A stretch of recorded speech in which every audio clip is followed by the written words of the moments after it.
যে জিনিসটার সংস্কার প্রয়োজন সেটা হচ্ছে শিক্ষা।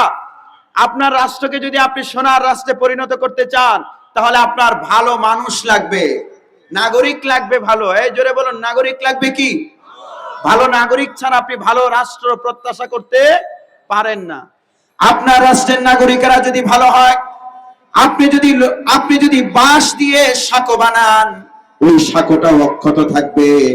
কিন্তু আপনার রাষ্ট্রের নাগরিকরা যদি চোর হয়, সন্ত্রাসী হয়, ডাকাত হয়, আপনি যদি লোহা দিয়ে ব্রিজ বানান, রাতের আধারে সেই লোহার ব্রিজের রড গুলো চুরি করে নিয়ে যাবে। মানুষকে যদি আপনি ভালো বানাতে না পারেন, আপনার ডেভেলপমেন্ট, সাস্টেইনেবল ডেভেলপমেন্ট হবে না, আপনার উন্নয়ন, টেকসই উন্নয়ন হবে না। আপনার নাগরিকেরা চুরি করবে, ডাকাতি করবে, রাষ্ট্রের নাগরিকের নিরাপত্তা পাবে না। এজন্য আমাদেরকে ভালো মানুষ বানাবার পদক্ষেপ হাতে নিতে হবে। সম্মানিত হাজিরিন, জোরে আওয়াজ করে বলেন, এই বাংলাদেশ ভালো হোক। আমরা তা চাই কি চাই না? আলোকিত হোক চাই কি চাই না? চাইতে হলে নাগরিকদেরকে ভালো বানাবার পদক্ষেপ নিতে হবে। বিগত 17 বছরের শিক্ষা ব্যবস্থা ছিল, এই শিক্ষা ব্যবস্থায় কোরআন ছিল না। কোরআন না থাকার কারণে বিশ্ববিদ্যালয়ের ছাত্ররা ঢুকেছে বই নিয়ে, বেরিয়েছে বন্দুক নিয়ে। ঢুকেছে ছাত্র হয়ে, বেরিয়েছে সন্ত্রাসী হয়ে। এই বিশ্ববিদ্যালয়গুলোকে ভালো বানাবার দরকার আমাদের আছে না নাই? ভাইরা আমার, বিশ্ববিদ্যালয়কে যদি ভালো বানাতে চান, তাহলে শিক্ষা ব্যবস্থায় কোরআন আনতে হবে। আপনারা কি শিক্ষা ব্যবস্থায় কোরআন আনা হোক, এটা কি আপনারা চান? বেনিফিট হবে দুইটা। এক নাম্বার হলো শিক্ষা ব্যবস্থায় মাদক থাকবে না। বাংলাদেশের কলেজ ইউনিভার্সিটিতে মাদক তো নাই, আছে না নাই? আরে আছে মানে কি বলেন আপনারা? দৈনিক কালের কণ্ঠ পত্রিকা 2017 সালের নভেম্বরের 4 তারিখ এডিটোরিয়ালে বলেছে, ঢাবি এবং বুয়েট মাদকের আখড়া। গুগলে সার্চ দিলে এখনই পাবেন। এই সিট ডাউন, দাঁড়ানো যাবে না, বসো। এত দ্রুত প্রস্তাব ধরলে হবে? আলোচনা শুরুই হয়নি এখনো। এখানে একটা ঘড়ি রাখলে ভালো হয়। একটু মনোযোগ দিয়ে শোনেন, আপনার শিক্ষা ব্যবস্থায় যদি কোরআন আসে, তাহলে মাদক থাকবে না। আপনার নাগরিককে যদি ভালো বানাতে চান, মাদক মুক্ত করতে হবে। কারণ একজন মানুষ যখন মাদকাসক্ত হয়, তার দ্বারা চুরি, ডাকাতি, ছিনতাই সবকিছু করা সম্ভব। সম্মানিত হাজিরিন, কালের কণ্ঠ পত্রিকা বলছে, ঢাবি এবং বুয়েট মাদকের আখড়া। ঢাকা বিশ্ববিদ্যালয় কোনো বিদ্যালয় নাই, ঢাকা বিশ্ববিদ্যালয়ে কোনো শিক্ষালয় নাই। এটা এখন গাজার আখড়ায় পরিণত হয়েছে, মাদকের আখড়ায় পরিণত হয়েছে। শুধু ঢাকা বিশ্ববিদ্যালয়, বাংলাদেশের 54টা সরকারি বিশ্ববিদ্যালয়, সবগুলো বেসরকারি বিশ্ববিদ্যালয়গুলোর প্রায় সবগুলো বিশ্ববিদ্যালয় যখন মাদকের আখড়া মানে কি, 1-2টা পোলাপান গাঞ্জা খায় না। যদি ছাত্র থাকে 10,000, এর মধ্যে 8,000 7,000 পোলাপান শুধু গাঞ্জা খায়। শুধু গাঞ্জা খায় না, বিশ্ববিদ্যালয় গাঞ্জার চাষও করে। এই মাদকাসক্তি থেকে আমাদের বিশ্ববিদ্যালয়গুলোকে মুক্ত করার দরকার আছে না নাই? আমার ভাইয়েরা, কোরআনের শিক্ষা যদি চালু করা হয়, মাদক থাকবে না। কেমনে জানেন? এদেশের গণমাধ্যম যখন বলছে ঢাবি, রাবি, চবি, বাংলাদেশের এই বিশ্ববিদ্যালয়গুলো বুয়েট, রুয়েট, চুয়েট, বাকৃবি, শেকৃবি সবগুলো বিশ্ববিদ্যালয় যখন মাদকের আখড়ায় পরিণত হয়েছে, আমরা তখন বুকে হাত দিয়ে বলতে পারি, এদেশের মাদ্রাসাগুলোর 1% ছাত্র গাঁজা খায় না, 1% ছাত্র মাদকাসক্ত না। কি পড়ানো হয় মাদ্রাসায়? কি পড়ানো হয়? আরে জোরে আওয়াজ করে বলুন, কি পড়ানো হয়? আমি শুরুতেই বলেছি যে আমার গলা খান খান হয়ে গেছে, আপনারা সাপোর্ট না দিলে আমি কথা বলতে পারবো না। আপনি মাদ্রাসায় যে কিতাব পড়ানো হয়, এই কিতাব যদি বিশ্ববিদ্যালয়ে পড়ানোর ব্যবস্থা করতে পারেন, ইনশাআল্লাহ বিশ্ববিদ্যালয়ের ছেলেরাও মাদক মুক্ত হয়ে যাবে।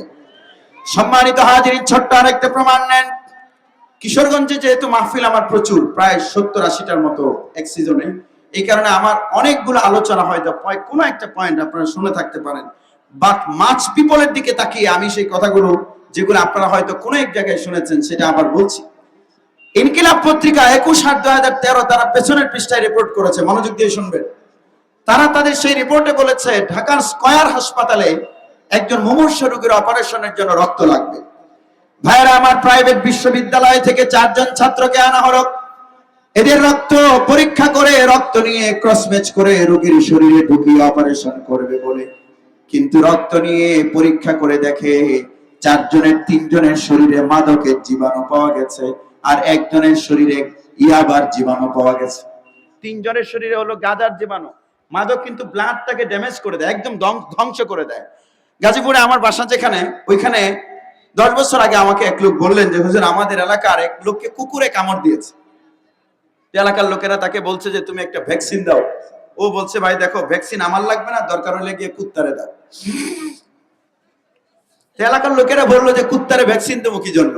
সে বলছে দেখো ভাই, কুত্তা আমারে কামড় দিছে, তো আমার কিছু হবে না, মরলে কুত্তাই মরবে। তো পরদিন বিকেল বেলায় কুত্তা মারা গেছে। তো সবাই ওরে ধরছে, রে ভাই তুই তো মস্ত বড় দরবেশ, কইছিলি কুত্তা মারা যাবে, কুত্তায় মারা গেছে, ব্যাপারটা কি? সে বলছে ভাই শোনো, দরবেশ টরবেশ কিচ্ছু না, আমি কি করি তোমরা তো জানো সেটা। বলছে তুমি তো গাঞ্জায় বিশ্ব চ্যাম্পিয়ন, এটা তো আমরা সবাই জানি। গাঁজার উপরে যদি নোবেল প্রাইজ চালু করা হতো তাহলে এটা তুমিই পাইতা। তো ঘটনা কি সেটা বলো। সে বলে যে আমি 1 সপ্তাহ আগে আমার ব্লাড টেস্ট করাবার জন্য গিয়েছিলাম হসপিটালে। ডাক্তার আমার ব্লাড টেস্ট করে বলেছে আমার রক্ত নাকি বিষ হয়ে গেছে। বলুন তো, রক্ত কি হয়ে গেছে? বিষ হয়ে গেছে। তা আমি চিন্তা করে দেখলাম, আমার রক্ত যদি বিষ হয়ে গিয়ে থাকে তাহলে আমার বডিটা তো হিউম্যান বডি নাই, মানব দেহ নাই, এটা তো একটা বিষের পুটুলিতে পরিণত হয়েছে। আর কুত্তায় যদি বিষের ফুটলায় কামড় দেয় তাহলে ফুটলে মরতো কেন লাগে, কুত্তায় তো মরবো, রক্ত নষ্ট হয়ে যাবে। ভাইরা আমার, মনোযোগ দিয়ে শুনুন। স্কয়ার হাসপাতালে সেই রোগীর জন্য 4 জন ছাত্রকে আনা হলো বিশ্ববিদ্যালয় থেকে। এদের রক্তে মাদকের জীবাণু পাওয়া গেছে। রোগীর গার্ডিয়ান পেরেশান, হাসপাতালের বারান্দায় পায়চারি করছে। আরেকজন ডাক্তার এসে তাকে জিজ্ঞেস করলেন, ভাইয়া আপনাকে খুব চিন্তিত মনে হচ্ছে। তিনি বললেন হ্যাঁ। কেন? ওই লোকটা বললেন যে আমার ভাইয়ের অপারেশন হবে, আমি রক্ত খোঁজার জন্য গিয়েছিলাম, ভালো রক্ত পাইনি, 4 জন ছাত্রকে এনেছিলাম, এদের রক্তে গাঁজার জীবাণু পাওয়া গেছে, এই রক্ত দিয়ে নাকি অপারেশন চলবে না। ডাক্তার বললেন কোথায় গিয়েছিলেন? সেই লোকটি বললেন এই যে দেখুন দেয়ালে লেখা ব্লাড ডোনার ক্লাব, রক্তদাতা সংস্থা, সেখানে গিয়েছিলাম। সেখানে গিয়ে 4 জন ছেলেকে এনেছিলাম, এদের রক্তে নাকি বিষ আছে, এই রক্ত দিয়ে অপারেশন চলবে না। ওই ডাক্তার তখন বললেন দেখুন ভাই, ভালো রক্ত যদি পেতে চান তাহলে বিশ্ববিদ্যালয় নয়, দেখুন আশেপাশে কোথাও কওমি মাদ্রাসা আছে নাকি। পাশের একটা কওমি মাদ্রাসা থেকে 2 জন ছাত্রকে আনা হয়েছে। এদের রক্ত পরীক্ষা করে ডাক্তার বলছে এই রক্ত ফ্রেশ এবং পবিত্র। এখন আপনাদের কাছে জিজ্ঞাসা আমার, আপনাদের সন্তানের রক্ত পবিত্র থাকুক, আপনারা তা চান কি চান না? ভাইরা আমার, আপনার যেই ছেলেটা মাদ্রাসায় পড়ে শুধু তার রক্ত ভালো থাকলেই হবে? বিশ্ববিদ্যালয়ে যেই ছেলেটা পড়ে তার রক্ত ভালো রাখার তো কোনো দরকার নাই। এই কথা বলেন না কেন? আছে না নাই? মাদ্রাসায় তো পড়ে ভাই মাত্র 8% ছাত্র, বাকি 92% তাদেরকে মাদক মুক্ত রাখার দরকার আছে না নাই? এই জন্য শিক্ষা ব্যবস্থার প্রাইমারি থেকে, শুধু মাদ্রাসা নয়, স্কুল কলেজ বিশ্ববিদ্যালয়ে এই প্রাইমারি থেকে স্নাতকোত্তর পর্যন্ত এই কোরআনের শিক্ষা বাধ্যতামূলক করতে হবে। এই জোরে বলুন দরকার আছে না নাই? তাহলে আপনার ছেলে আমরা আশা করি মাদকাসক্ত হবে না, যেমনটি মাদ্রাসার ছাত্ররা হচ্ছে না। আপনি যদি কোরআনকে শিক্ষা ব্যবস্থায় নিতে পারেন তাহলে 1 নম্বর হচ্ছে তারা মাদক মুক্ত থাকবে, তারা ভালো মানুষ হবে। ভালো মানুষ হবে। আপনাকে টার্গেট করতে হবে, দেশকে যদি ভালো করতে চান। ওকে বলো তো, আমার দিকে তাকাতে, তোমার দাঁড়াও তো, নাম কি? ইফাজ। এর নাম কি বলুন তো? সবাই জোরে বলুন, নাম কি? আপনি যদি আপনার দেশকে ভালো করতে চান তাহলে এই ছেলেদেরকে টার্গেট করতে হবে। বয়স কত তোমার? 7 বছর।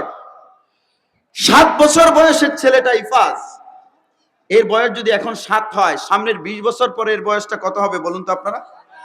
হ্যাঁ, এই 27 বছর বয়সে এই ছেলেটাই কিন্তু তখন বিসিএস ক্যাডার হবে। এই ছেলেটা রেলওয়ে টিকিট মাস্টার হবে। আপনি যদি একে সন্ত্রাসী বানান, এই ছেলেটাকে যদি আলোকিত মানুষ না বানান, এই 27 বছর 20 বছর পরে এর বয়স যখন 27 হবে তখন একটা সন্ত্রাসীতে পরিণত হবে। আর যদি এই ছেলেটাকে আপনি দিন শিখিয়ে আলোকিত মানুষ বানিয়ে দিতে পারেন, এই নৈতিক শক্তি দিয়ে এতটা শক্তিমান করে দিতে পারেন, তার সামনে 5 লাখ টাকা পড়ে থাকলেও সে সেটা গ্রহণ করবে না। শিক্ষা ব্যবস্থা দিয়ে যদি তাকে সোনার মানুষ বানিয়ে দিতে পারেন, এই ছেলেগুলো যখন বিসিএস ক্যাডার হবে তখন বাংলাদেশ দুর্নীতিমুক্ত হয়ে যাবে। আমার ভাইয়েরা, বাংলাদেশকে দুর্নীতি মুক্ত করার দরকার আছে না নাই? না হলে আপনার উন্নয়ন টেকসই উন্নয়নে পরিণত হবে না। বসো, এই জন্য এই ছেলেদেরকে টার্গেট করতে হবে। এই ছেলেটা তো মাদ্রাসায় পড়ে মনে হয়, আপনার যে ছেলেটা স্কুলে পড়ে তাকে আপনার কোরআন তুলে দিতে হবে। এরপরে সে যাবে হাই স্কুলে, সেখানেও কোরআন পড়বে। এরপরে যাবে কলেজে, সেখানেও কোরআন পড়বে। এরপরে যাবে বিশ্ববিদ্যালয়ে, সেখানেও কোরআন পড়বে। আরেকটা জিনিস লাগবে, শুধু কোরআন শরীফ পড়ালে হবে না, আমাদের মাদ্রাসাগুলোতে চেইন অফ কমান্ড আছে, ছাত্র এবং শিক্ষকের একটা সম্পর্ক আছে। বিশ্ববিদ্যালয়ে তো মাশাআল্লাহ আমরা বিগত সময়ে দেখেছি যে রাজশাহী পলিটেকনিক ইনস্টিটিউটে ছাত্ররা শিক্ষককে পানিতে চুবিয়েছে। আর আমাদের মাদ্রাসায় আলহামদুলিল্লাহ ছাত্ররা এখনো শিক্ষকদের জুতাগুলো পরিষ্কার করে দেয়। আছে না নাই? এই আদবটা আপনি যদি এই ছেলেটাকে দিয়ে দিতে পারেন জুতাটা নিয়ে গেছে, উস্তাদজি বলছে জুতা কার? সে বললো হুজুর মসজিদের সামনে আমার জুতা পাইনি, আরেকজনেরটা নিয়ে এসেছি। উস্তাদজি বললেন যে এই জুতা তো তোমার না, এটা তুমি নিতে পারবে না, যেখান থেকে নিয়েছিলে সেখানে রেখে আসো। রেখে এসেছে। এই ছেলেটার মাথায় বিশ্বাস বদ্ধমূল হবে, যেটা আমার না সেটা নেওয়া যাবে না, আমি রাষ্ট্রের টাকা দুর্নীতি করব না। আপনি তো বিসিএস ক্যাডার বানাচ্ছেন কাদের? আপনি আপনার নাগরিকদেরকে ভালো বানাবার পদক্ষেপ নিতে হবে। আপনারা কি আমার কথায় রাগটাগ করেছেন? আমি কিন্তু খুব স্লো মোশনে কথা শুরু করেছি, আমি আপনাদেরকে খেপানোর চেষ্টা করিনি, স্লোগান টোগান দেওয়ানোর চেষ্টা করিনি, কারণ আপনারা আমার কাছের মানুষ। এই জন্য কয়েক কথা বলে আমি বিদায় নেব। আপনাদের মনোযোগ লাগবে এবং দোয়া করতে থাকবেন যে আল্লাহ কাজের কথা বলার তৌফিক দেন। ভাইরা আমার, এই দেশটা সুন্দর হয়ে যাক, রিয়েলি হত্যা ধর্ষণ ছিনতাই না থাকুক, আমরা তা চাই কি চাই না? এই যে দেখেন না, আমি কয়েকদিন আগে নেত্রকোনা থেকে গাড়ি নেইনি, আমি ট্রেনে আসছি, আপনারা আমার কথায় রাগ করবেন না। তো ময়মনসিং এসে আমি দেখি যে একটা জায়গা থেকে ধোঁয়া উঠছে, ধোঁয়া ধোঁয়া। তা আমি ওইদিকে তাকিয়ে দেখি ছেলেগুলোকে দেখা যায় না, 10-15টা ছেলে বিড়ি খায়। তা আমি একজনকে জিজ্ঞেস করলাম যে ভাই এরা কারা? এই মাসখানেক আগে তারা আমাকে বললেন যে এরা একটা রাজনৈতিক দলের ছাত্র সংগঠনের কর্মী। তাহলে এখন যদি এটা হয় যে এরা ছাত্র সংগঠনের মিছিলে এসেছে, ওই যে কোন নেতা নাকি যাচ্ছে ময়মনসিংহে, এই কারণে তারা মিছিল করতে এসেছে। দেখুন, একটা দল চলে গেছে বাংলাদেশ থেকে, তারা 86 জন, শুধু ইউনিভার্সিটিতে 86 জন ছাত্রকে তারা হত্যা করেছে। এটা কি ছাত্র সংগঠন না সন্ত্রাসী সংগঠন? এদেরকে সরকার ব্যান করেছে, নিষিদ্ধ করা হয়েছে। ভাইরা আমার, ওই দলটা নিষিদ্ধ হয়ে গেল, এখন ব্যানার এসেছে আরেকটা। এখানে ব্যানার চেঞ্জ করে যদি আপনি আরেক ব্যানার দেন, আর মানুষ যদি ওইগুলোই থাকে, মানুষগুলো আগে চোর ছিল এখনো সেই চোরেই থাকে, তাহলে বাংলাদেশের মানুষের ভাগ্যের কোনো পরিবর্তন হবে না। আপনি ভালো মানুষ যদি রিপ্রেজেন্ট করতে না পারেন, তাহলে দল একটা যাবে, আরেকটা আসবে, যেই চুরি ছিল সেই চুরি বাংলাদেশে থেকেই যাবে, হত্যা থেকেই যাবে, ধর্ষণ থেকেই যাবে, দুর্নীতি থেকেই যাবে। এই জন্য আপনাকে ভালো মানুষ বানাতে হবে। ভাই, আপনি একটা পার্টি বানালেন, ওইটার নাম দিয়েছেন বিশ্ব আউলিয়া পার্টি। বলুন পার্টির নাম কি? আর পৃথিবীর যত সন্ত্রাসী আছে সব ওইটার মধ্যে। তাহলে আপনি যতই আউলিয়া পার্টি নাম দেন, ওই পার্টি যদি ক্ষমতায় যায়, তাহলে মানুষের কপাল খুলবে না পুড়বে? কপাল খুলবে না পুড়বে? আপনাকে ভালো মানুষ বানাতে হবে। আপনি কি করবেন? আপনার ছাত্র সংগঠনের নেতাদের হাতে আপনি কোরআন তুলে দিন, এই ছেলেগুলো যেন দক্ষ জনশক্তি হয়ে ওঠে। আমি যে ছেলেটাকে দাঁড় করিয়েছিলাম, এটার পেছনে আমার একটা কারণ আছে। সম্মানিত হাজিরিন, এই ছেলেটা তো 20 বছর পরে বিসিএস ক্যাডার হবে। ধরুন যে ইনকাম ট্যাক্স অফিসার হলো। ইনকাম ট্যাক্স অফিসাররা কি করে? কিশোরগঞ্জের ইনকাম ট্যাক্স অফিসাররা অনেক ভালো, কিন্তু অন্য এলাকায় আছে যে 2000 টাকা নিয়ে 2 লাখ টাকার ফাইল ছেড়ে দেয়। আছে না নাই? কই আপনার ফাইলে এই সমস্যা, সেই সমস্যা, সেই সমস্যা, এর চেয়ে ভালো আপনার 2 লাখ টাকা ট্যাক্স দেওয়ার দরকার নাই, আমার আপনি 2000 টাকা দিয়ে দেবেন। আপনারা বলেন তো, এই 2000 টাকা গেল কার পকেটে? কথা বুঝতে পারতেছেন? আমি তো ইংরেজি বলি নাই। কার পকেটে? হ্যাঁ, অফিসারের পকেটে পকেটে। আর রাষ্ট্র বঞ্চিত হলো কয় টাকা থেকে? 2 লাখ থেকে। এই ক্যাডারকে যদি আপনি ভালো মানুষ বানাতেন, তাহলে মানুষকে পেঁচাতো না, সহজ করে দিত, আর বলতো যে আপনার 2 লাখ টাকা ট্যাক্স আপনার দেওয়াই লাগবে, রাষ্ট্র ট্যাক্স পেত। আরেকটা উদাহরণ দেই ভাইয়ার আমার, আপনার ছেলেকে আপনি রেলওয়ে টিকিট মাস্টার বানালেন। আপনার ছেলে টিকিট মাস্টার হয়ে 20 টাকা করে বেশি ডিমান্ড করছে, দাবি করছে। আপনি যাবেন এখান থেকে কুলিয়ারচর। কোথায় যাবেন? এখান থেকে কুলিয়ারচর বা বাজিতপুরের ভাড়া কত? রেলওয়েতে ভাড়া কত? আপনি ধরেন যে 50 টাকা। তো রেলওয়ে টিকিট মাস্টার, টিকিট যিনি বেচেন, তিনি আপনার কাছে চাইলেন 70 টাকা। ওই যে চাচাজি একজন কাকু আর কি, কাকু, তার কাছে চাওয়া হলো 70 টাকা, কিন্তু বেচারা নিয়েই গেছে 50 টাকা। তো বেচারাকে বললো যে চাচা আপনি 20 টাকা বেশি দিতে হবে সিট পেতে হলে। তো চাচাজি বললেন যে বাবা দেখো, আমার কাছে তো টাকায় আছে 50টা, আমি তো জানি যে 50 টাকা টিকিটের দাম, দিলে দাও, না দিলে তো আমার কিছু করার নাই। সে বলল যে তাহলে সিট নাই, যদি 70 টাকা না দেন তাহলে সিট পাবেন না। ভাইরা আমার, 20 টাকা বেশি চাইলো, চাচা কিন্তু টিকিট করলেন না। এভাবে 500 মানুষ রেলে ভ্রমণ করলো। 500 মানুষ যখন উঠেছে, এসেছে টিটি এসে বলছে ভাই টিকিট দেখান। তো সে বলছে ভাই টিকিট তো করতে চাইছিলাম, ওই টিকিট মাস্টারে আমার টিকিট 20 টাকা বেশি চাইছে, টিকিট দেয় নাই। তখন টিটি কইতেছে ভাই টিকিট তো 50 টাকা, আপনি আমার 20 টাকা দিলেন, আপনার টিকিট লাগবে না। এইরকম টিটি বাংলাদেশে নেই। বাংলাদেশের টিটিরা সবাই আব্দুল কাদের জিলানীর ছোট ভাই। ভাইরা আমার, বলুন তো 20 টাকা যে নিল, এই 20 টাকা গেল কার পকেটে? আরে শুনেন, জাপানে খনিজ সম্পদ নাই, জাপানে 99% তেল গ্যাস বাইরে থেকে আমদানি করতে হয়। আর আমার দেশের গ্যাস এখনো বিবিসি বাংলা বলেছে 12.54 ট্রিলিয়ন ঘনফুট গ্যাসের মজুদ বাংলাদেশে এখনো আছে। সিলেটে এক গ্যাসের কূপ, সেটা থেকে গ্যাস তুলে তারা এটাকে রিজেক্টেড ঘোষণা করেছে, এখানে আর গ্যাস নাই। ওই গ্যাসের কুয়ার ভেতরে 6,000 কোটি টাকার গ্যাস পাওয়া গেছে। জোরে আওয়াজ করে বলুন, এই গ্যাস আমাদেরকে কে দিয়েছেন?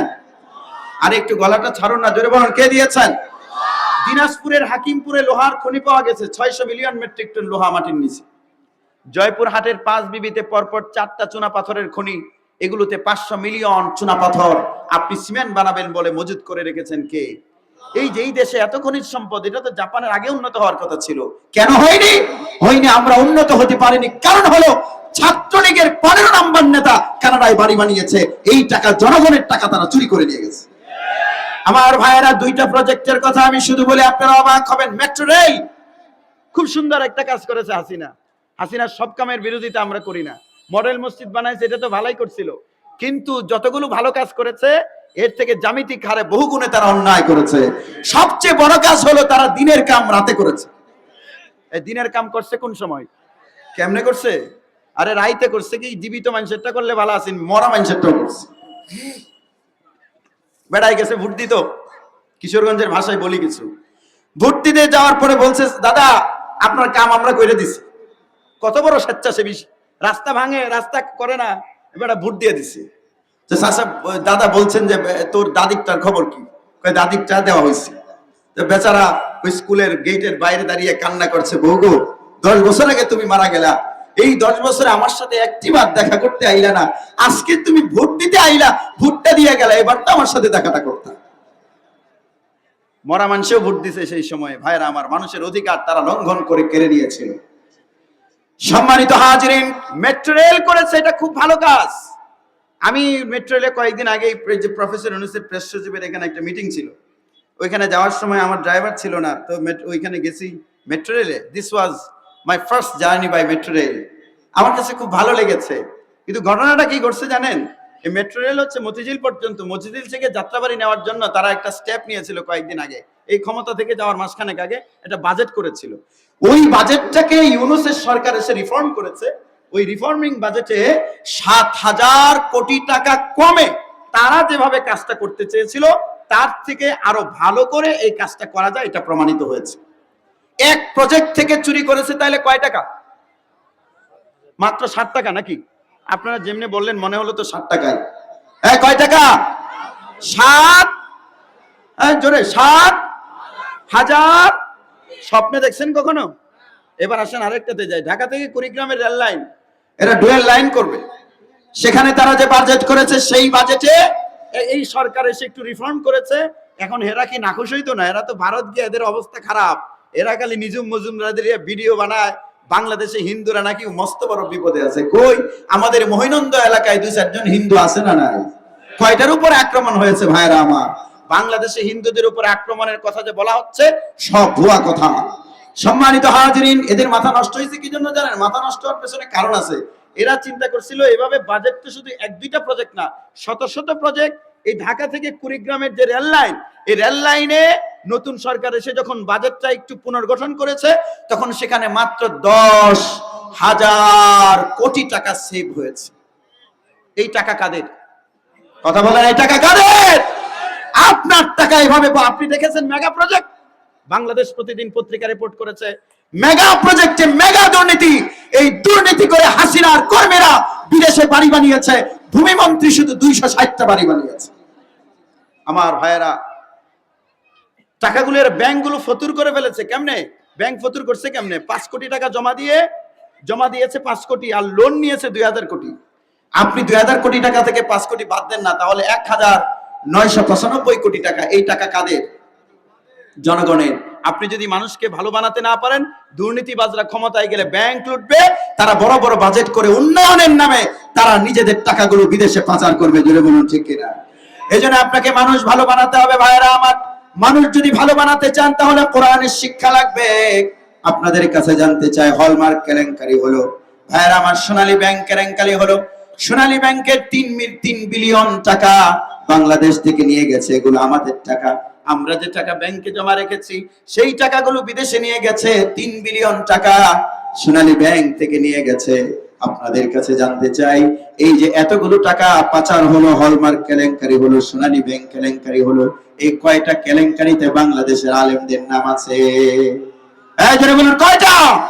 একটাও না। উপরন্তু আমি প্রমাণ দেই, আপনার সন্তানের সিনায় কোরআন দেন, আপনার সন্তান দুর্নীতিমুক্ত হবে, তার সামনে 1000 কোটি টাকা পড়ে থাকবে, ইচ্ছা করে কলমের খোঁচায় দুর্নীতি তো করবে না।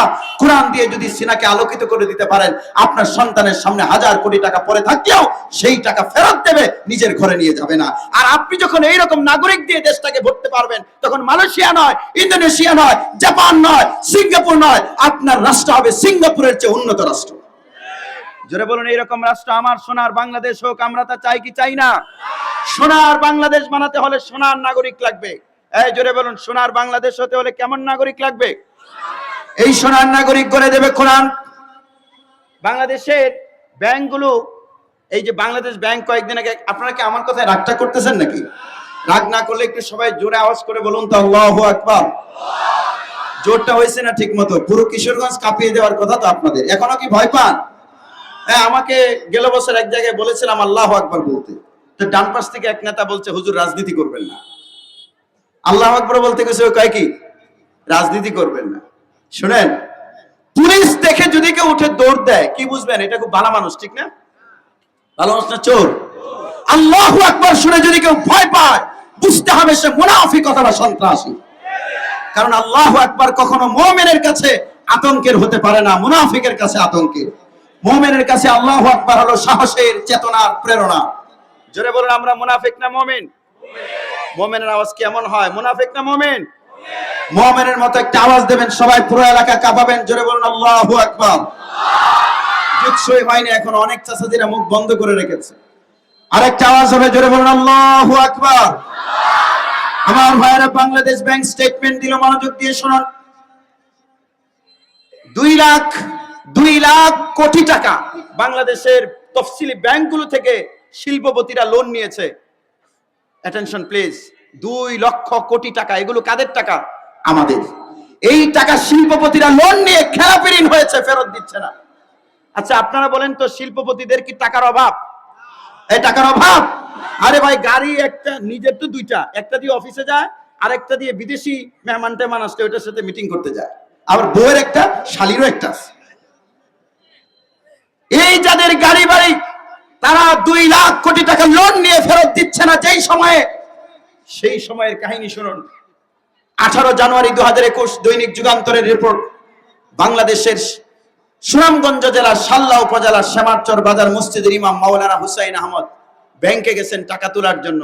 এই মাওলানা হুসাইন আহমদ শ্যামারচর বাজার মসজিদের ইমাম, তাহলে বেতনটা অন্তত 2 লাখ টাকা তো হবেই নাকি? কয় টাকা? কত?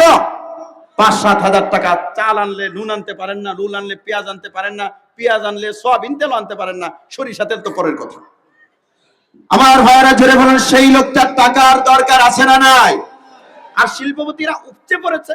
আপনি শুধু মানুষকে যদি ভালো না বানান, বেশি বেতন দিয়ে ভালো মানুষ বানাতে পারবেন না। মানুষ যদি ভালো হয়ে যায়, বেতন যদি প্রয়োজন অনুপাতে দেন, দুর্নীতি থাকবে না। আমার ভাইয়েরা, শিল্পপতিদের টাকা তো উপচে পড়েছে। এরপরেও রাষ্ট্রের 2 লাখ কোটি টাকা তারা চুরি করে ফেলেছে। আর একজন ইমাম সাহেব, যার সিনা কোরআনের আলোয় আলোকিত, তিনি গেছেন ব্যাংকে টাকা তোলার জন্য। কৃষি ব্যাংকে অ্যাকাউন্ট ছিল, গিয়ে দেখেন তার টাকা ছিল 10,000। এই টাকা ছিল কয় হাজার? তিনি দেখেন টাকা আছে 6,10,000। তো ব্যাংকের ম্যানেজারকে বললেন যে, ম্যানেজার, আমার টাকা তো ছিল মাত্র 10,000, বাকি 6 লাখ টাকা তো আমার না, আমি এটা নেব না। আপনারা হইলে কি করতেন? নেওয়ার সম্ভাবনা আছে না নাই? আরে আস্তে করে দেখছি একটা চৌকিদার নিয়ে আইসা আস্তে করে চেক দিয়ে তুললে বাড়ি তুলে যাবে। ভাইরা আমার, দেখুন কোরআন কেমন আলোকিত মানুষ বানায়। মাওলানা হুসাইন আহমদ ম্যানেজারকে বললেন, ম্যানেজার, এই টাকার মালিক তো আমি না, টাকাটা ফেরত নিতে হবে। ব্যাংকের ম্যানেজার বললেন, হুজুর, টাকা তো আপনি ইচ্ছে করে নেন নাই, অনাকাঙ্ক্ষিত ভাবে আপনার অ্যাকাউন্টে ঢুকে গেছে, আপনি নিয়ে চলে যান। মাওলানা হুসাইন আহমদ বললেন, টাকা ফেরত নিতে আপনার প্রবলেমটা কি? ম্যানেজার বলছেন যে, হুজুর, এই টাকা যদি ফেরত দিতে হয় তাহলে আমি শোকজ খাবো। টাকাটা ঢুকলো কেমনে, এটার জবাব তো আমার দেওয়া লাগবে। আপনার অ্যাকাউন্টে ঢুকলো কেমনে? ব্যাংকের মিসম্যানেজমেন্টের প্রমাণ হবে। আপনি টাকাটা নিয়ে যান, দেখুন মাওলানা হুসাইন আহমদ বলেন, ও ম্যানেজার, তুমি এই টাকা নিলে যদি তুমি টাকাটা জমা নাও, ফেরত নাও, তাহলে তোমার চাকরি চলে যায়। এই তো, শুনে রাখো, আমি যদি এই টাকা ফেরত না দেই তাহলে আমার জান্নাত চলে যায়। এই কয়টা টাকার জন্য আমি জান্নাত হারাতে চাই না।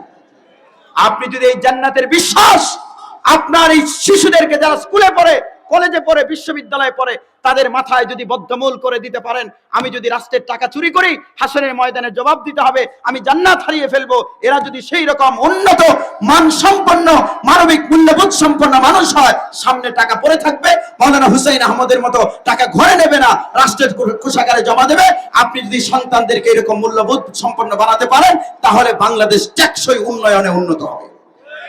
এমন উন্নত আমার দেশ হোক, আমরা তা চাই কি চাই না? চাইতে হলে শিক্ষা ব্যবস্থা থেকে কোরআনকে বাদ দিতে হবে না যুক্ত করতে হবে? ইন্টারিম গভর্নমেন্ট এখন চলছে, এটা হচ্ছে অন্তর্বর্তীকালীন সরকার। এই সরকারের কাছে আমরা দাবি করছি, সামনের সিলেবাসে আমরা দেখতে চাই শিক্ষা ব্যবস্থাকে ইসলামের আদলে ঢেলে সাজানো হয়েছে। জোরে বলুন, আমরা তা চাই কি চাই না? আরেকটা কথা আমাদের সামনে সাফ, কথা কিন্তু সাফ। সাফ কি? সামনে আওয়ামী লীগ আসবে না, বিএনপি আসবে না, জাতীয় পার্টি আসবে না, জামাত আসবে, এটা আমরা এটা আমরা বলতে চাই না। আমাদের কথা হলো, ক্ষমতায় যাবে তারা যারা নির্বাচনে ইশতেহারে এটা ঘোষণা করবে যে আমরা ক্ষমতায় গেলে প্রাইমারি স্কুল থেকে বিশ্ববিদ্যালয় পর্যন্ত কোরআনের শিক্ষা এবং কওমি মাদ্রাসার মতো অনুশাসন শিক্ষা ব্যবস্থায় বাধ্যতামূলক করব। এটা আমরা নির্বাচনী ইশতেহারে দেখতে চাই। জোরে বলুন, চাই কি চাই না? যারা আমাদের সামনে এটা বলবে, আমরা তাদেরকে সামনের নির্বাচনে তাদের পাশে থাকবো, ঠিক না? কেন করবেন? এই কিশোরদেরকে যদি আপনি আলোকিত মানুষ বানাতে চান, 20 বছরের প্ল্যান করতে হবে। আপনার ওই টিকিট মাস্টার যখন দুর্নীতি করবে না, আপনার ইনকাম ট্যাক্স অফিসার যখন দুর্নীতি করবে না, তখন আপনার দেশ আলোকিত হবে। আল্লাহ রাব্বুল আলামিন আমাদের তৌফিক দিন। সবাই একটু জোরে আওয়াজ করে বলুন আমিন। জোরে আওয়াজ করে বলুন, যদি আমরা দেশকে আলোকিত করতে চাই, শিক্ষা লাগবে কিসে? এরা তো শিক্ষা ব্যবস্থা থেকে ইসলাম একদম বাদ দিয়ে ফেলেছিল। আবার আমরা বললে রাগ করে, আলিয়া মাদ্রাসার বইগুলো ক্লাস 9-10 আমি 2009 সালে দাখিল পাস করেছি। ওই সময় আমি বোর্ডের মেধা তালিকায় স্থান পেয়েছিলাম। এরপরে 11তে আলিম, ওইটাতেও বোর্ডের মেধা তালিকায় স্থান পেয়েছিলাম। বিশ্ববিদ্যালয় অনার্স মাস্টার্স ফুল ফি স্টুডেন্টশিপ। ভাইরা আমার, মনোযোগ দিয়ে শুনুন, কি করে গেছে শিক্ষা ব্যবস্থায়। ঢুকেছে ছাত্র, বেরিয়েছে সন্ত্রাসী। কথা তো ছিল ঢুকবে মানুষ, ঢুকবে ছাত্র, বের হবে সোনার মানুষ হয়ে, ঠিক না? মাদ্রাসার ছাত্ররা যেভাবে বের হচ্ছে, সেখানে তারা কি করেছে? আলিয়া মাদ্রাসার ক্লাস 9-10 এর বইটা কেমন ছিল? ইংরেজি বই খুললে বের হতো প্রথম প্যাসেজ। প্রথমটা ছিল ম্যান ইজ ক্রিয়েটেড, মানুষকে সৃষ্টি করা হয়েছে। এই জোরে বলুন, মানুষকে কি করা হয়েছে? তা আপনারা বলুন তো, সৃষ্টিটা করেছেন কে? আল্লাহ। অনেকে মুখ খুললেন না, আপনারা কি অন্য কারো দ্বারা সৃষ্টি নাকি? এই জোরে বলুন, সৃষ্টি করেছেন কে? আল্লাহ। পরের লাইনে বলা হয়েছে আল্লাহ হিমসেলফ ইজ দ্য ক্রিয়েটর। কত সুন্দর কথা বলছে। মানুষ যে তুমি পড়তে আসছো, তুমি কিন্তু এমনি এমনিতে হও নাই, তোমাকে সৃষ্টি করেছেন একজন। জোরে বলুন, তিনি কে? শেখাচ্ছে ইংরেজি, জানাচ্ছে ইসলাম, আল্লাহর পরিচয়। চাইলেই শিক্ষা ব্যবস্থা এমন করা যায় কি যায় না? এটাই তো ছিল আগে। 2 নাম্বার প্যাসেজ, হাদিস means speech. The speech delivered from the holy mouth of Nabi Karim sallallahu alaihi wasallam has been styled as hadith. Alia মাদ্রাসার বইয়ের 2 নাম্বার প্যাসেজে বলা হয়েছে, হাদিস মানে হলো বক্তব্য। এই জোরে বলুন, হাদিস মানে কি? কিন্তু বল্টু সল্টুর বক্তব্যকে হাদিস বলে না, মুহাম্মদুর রাসূলুল্লাহ সাল্লাল্লাহু আলাইহি ওয়াসাল্লামের বক্তব্যকে হাদিস বলা হয়। কত সুন্দর কথা। এটা মাদ্রাসার ইংরেজি বইয়ে ছিল, আলিয়া মাদ্রাসার। 3 number passage, the verbatim meaning of Fatiha is beginning. লম্বা, আমি তো এক লাইন বলেছি। ওইটা হাদিসের পরিচয়, প্রথমটাতে আল্লাহর পরিচয়।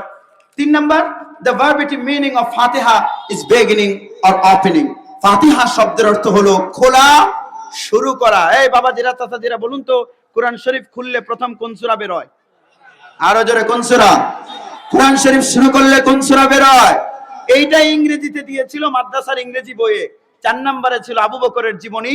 আবু বকর সিদ্দিক রাদিয়াল্লাহু তাআলা আনহু বলে গিয়েছিলেন, হে আমার কন্যা, আমি তো ব্যবসা করতাম। আবু উবাইদা ইবনুল জাররাহ এবং আলী মিলে আমার জন্য রাষ্ট্রীয় কোষাগার থেকে কিছু ভাতা নিযুক্ত করেছিল। এই ভাতার টাকা আমি নিয়েছি। আমি মারা যাওয়ার পরে যদি আমার ঘরে কিছু টাকা অতিরিক্ত পাওয়া যায়, সেই টাকা ফেরত দিও। এখন আপনাদের কাছে জানতে চাই, আল্লাহর পরিচয়, রাসূলের পরিচয়, ফাতিহার পরিচয়, আবু বকরের আদর্শ, এগুলো আমাদের পাঠ্যপুস্তকে থাকার দরকার আছে না নাই? না, দরকার নাই। যদি আপনি আপনার ছাত্রদেরকে লুটেরা বানাতে চান, সন্ত্রাসী বানাতে চান, তাহলে আবু বকরের জীবনের দরকার নাই। কিন্তু যদি আপনি আপনার ছাত্রদেরকে আলোকিত মানুষ বানাতে চান, তাহলে আবু বকর, ওমর, আলী, উসমানের জীবনের কোনো বিকল্প নাই।